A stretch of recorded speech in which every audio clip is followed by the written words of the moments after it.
You think you know Scream? Well, here's 15 things you may not have known about Sidney Prescott and the Woodsboro Killer.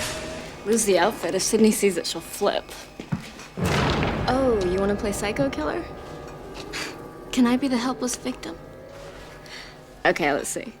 No, please don't kill me, Mr. Ghostface. I want to be in the sequel. Scream was written by Dawson's Creek creator Kevin Williamson. It started as an 18-page treatment, originally titled Scary Movie, and was inspired by a real-life series of murders by the Gainesville Ripper. Miramax bought the script for Scary Movie after a bidding war for $400,000, and Williamson would be under contract for the sequels. Careful. This is the moment when the supposedly dead killer comes back to life for one last scare.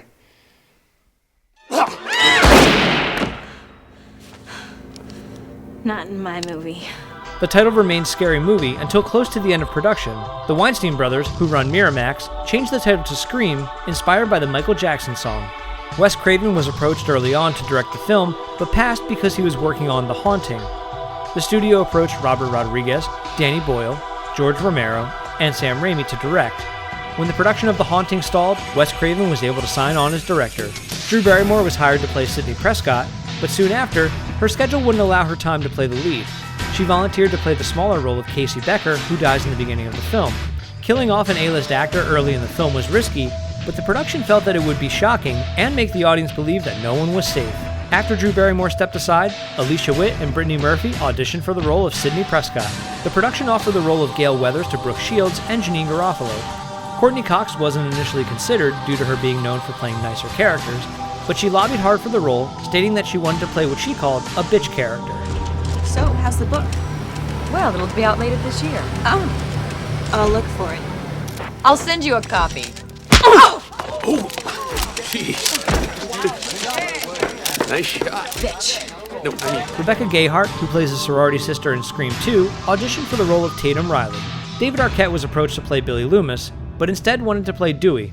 In the script, the role of Dewey was described as hunky, but Wes Craven liked what Arquette brought to the character. If I may say so, Miss Weathers, you are much prettier in person. So you do watch the show?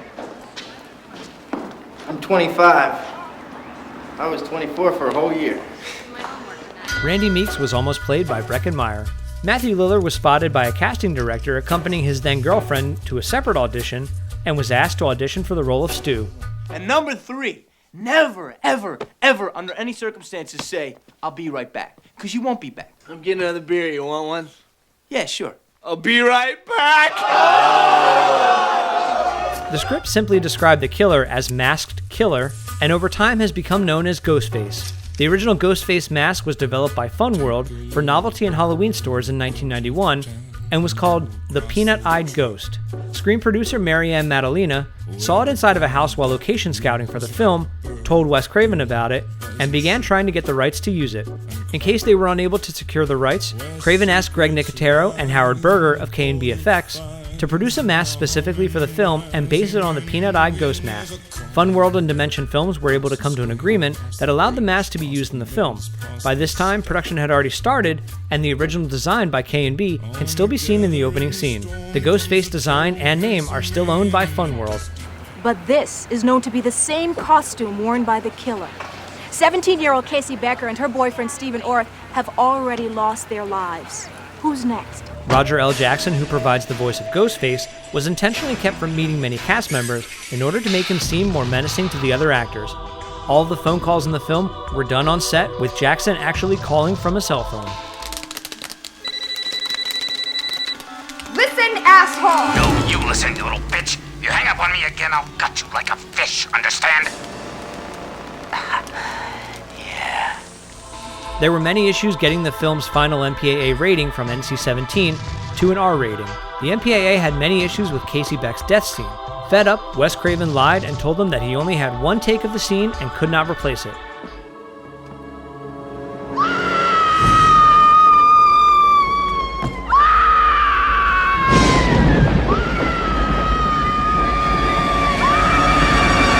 Craven sent 8 different cuts of the film to the MPAA in order to tone down or obscure the intense and violent scenes.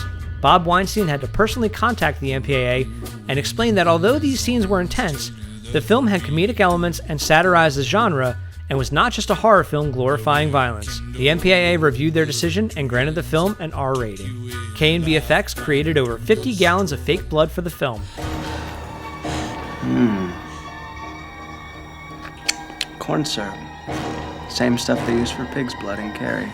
They created prop knives with collapsible blades, as well as an umbrella with a retractable tip for the scene with Skeet Ulrich. He wore a protective vest underneath his shirt, but the second thrust missed his vest, stabbing him and impacting a wound from a previous operation. His genuine painful reaction was used in the film. Scream earned over $103 million at the US box office, making it the highest grossing slasher film in the US, and the Scream series has earned over $600 million worldwide. And here's a bonus one. The high school scenes were going to be shot at Santa Rosa High School in California, but right before production began, the school board read the script and denied the production permission to shoot on school grounds due to the violence in the film. The production was forced to find another location to be Woodsboro High School and chose the Sonoma Community Center. As payback, Wes Craven put the following message in the end credits: "No thanks whatsoever to the Santa Rosa City School District Governing Board." That's it for this episode of You Think You Know Movies. Make sure to subscribe, like us on Facebook, follow us on Twitter, and get the latest movie and TV news on ScreenCrush.com.